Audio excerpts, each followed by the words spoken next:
ये समरी है लेक्चर 1 की। हमने लेक्चर 1 में क्या क्या सीखा है उन चीज़ों को मैं इनमें एक साथ लिखा हूँ। तो पहला पॉइंट हमने क्या सीखा था कि if point is given how to find coordinate. अगर बिंदु दे दिया गया है तो उस बिंदु का कोऑर्डिनेट कैसे पता करेंगे।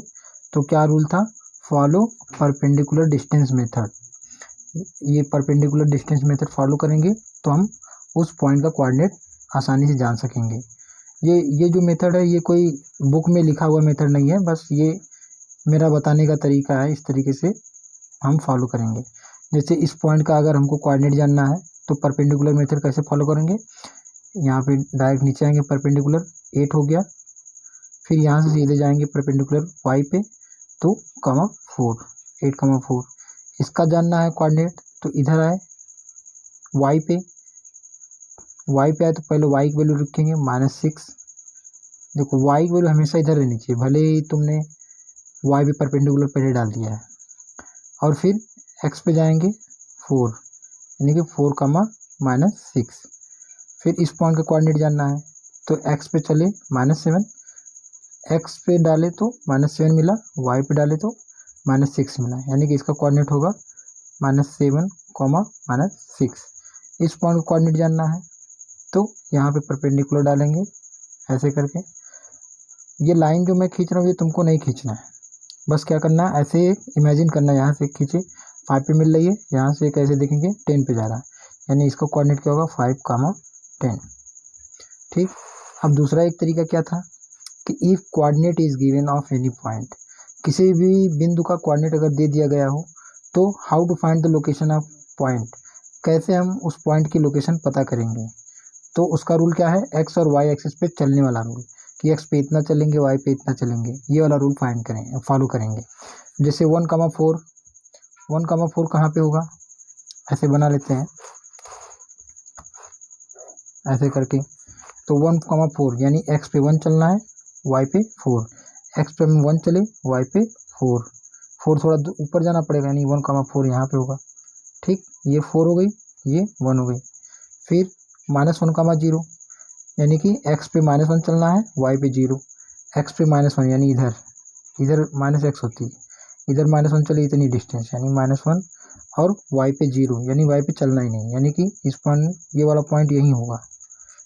ठीक। अब आते हैं 0, 1 यानी x पे 0 y पे 1, x पे चलना ही नहीं है, y पे 1 चलना है, तो y पे 1 यानी ये डिस्टेंस बस। क्यों, क्योंकि x पे चलना ही नहीं है 0, 1 के लिए, तो यानी कि ये 0, 1 पॉइंट कहाँ होगा, यहाँ होगा। ठीक। फिर अब आते हैं ये 3, 4 यानी x पे 3 चलना है, y पे 4, तो ये 1 है अगर, तो 3 इधर कहीं होगा, क्योंकि ये 1, 4 वाला हमने ड्रॉ किया है, तो ये 1, 2, 3 यहाँ होगा, 3 चल दिए।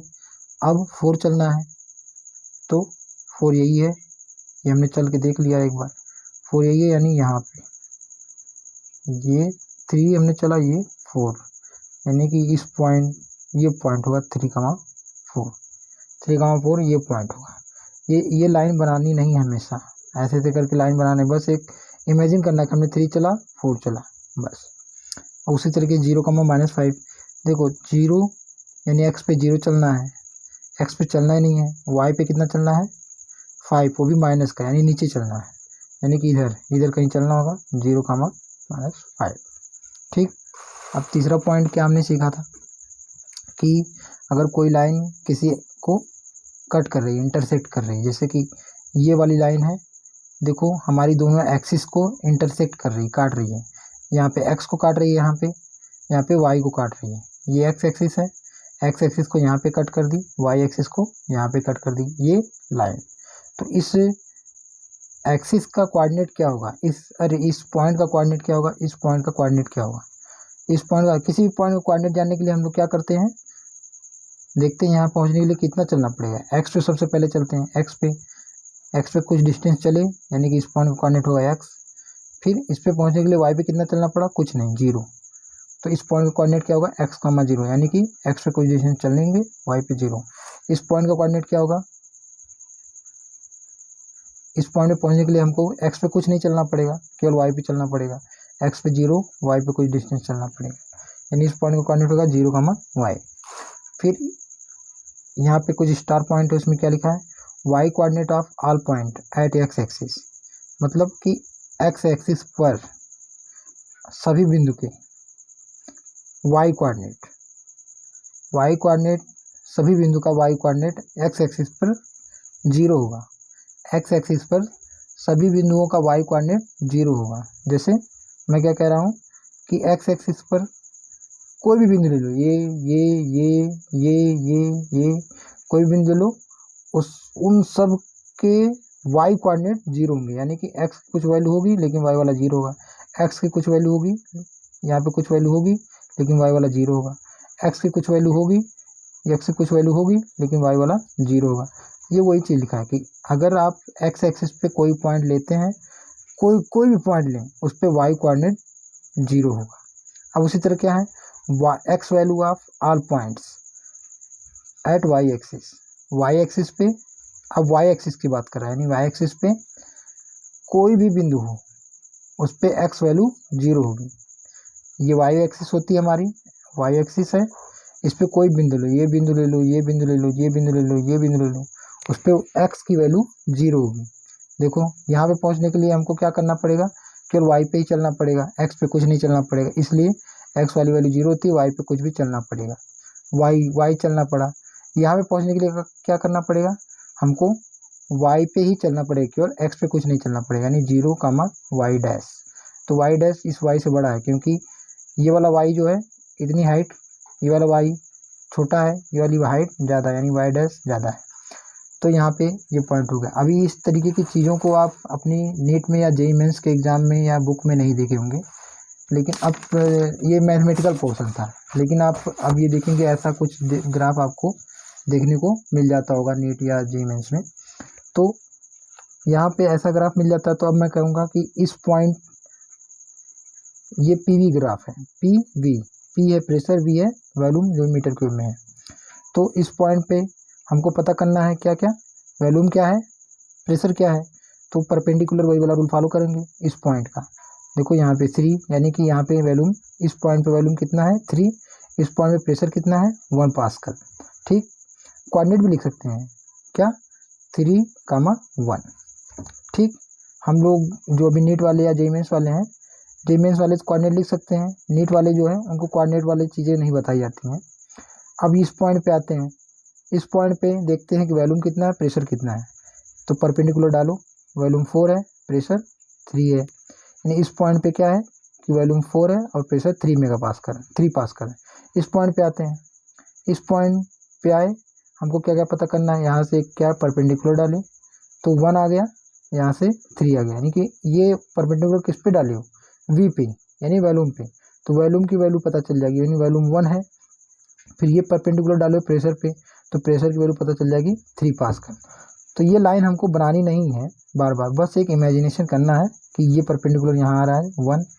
ठीक है, अब आते हैं इस वीटी ग्राफ है, मीटर पर सेकेंड, वी है, टी है जो सेकेंड में। अब हर पॉइंट पे हम देखेंगे क्या क्या वैल्यू है। तो इस पॉइंट पे देखेंगे क्या क्या हम पता कर सकते हैं, वी और टी डायरेक्ट पता कर सकते हैं। देखो इस पॉइंट पे वी कितना है, वी वाली एक्सिस से है, तो इस पे परपेंडिकुलर डालो 0.5 मीटर पर सेकेंड। इसी पॉइंट पे समय कितना है 1 सेकेंड। फिर यहाँ पे देखेंगे समय कितना है 4, और इस 4 सेकेंड होने के बाद भी इसकी स्पीड कितनी है 0.5 ही है। ठीक है, अब यहाँ आते हैं, यहाँ पे देखेंगे समय कितना है 4 सेकेंड है, और इस समय स्पीड कितनी है 1.5 मीटर पर सेकेंड है।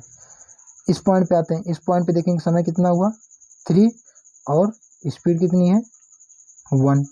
तो हर पॉइंट पे हम वैल्यू पता कर सकते हैं। इस पॉइंट पे आते हैं, परपेंडिकुलर डाले 1, यानी कि 1 सेकेंड, इस पे परपेंडिकुलर डाले तो 1। ये क्या है, वी वेलोसिटी के बारे में बता रहा है, ये समय के बारे में बता रहा है।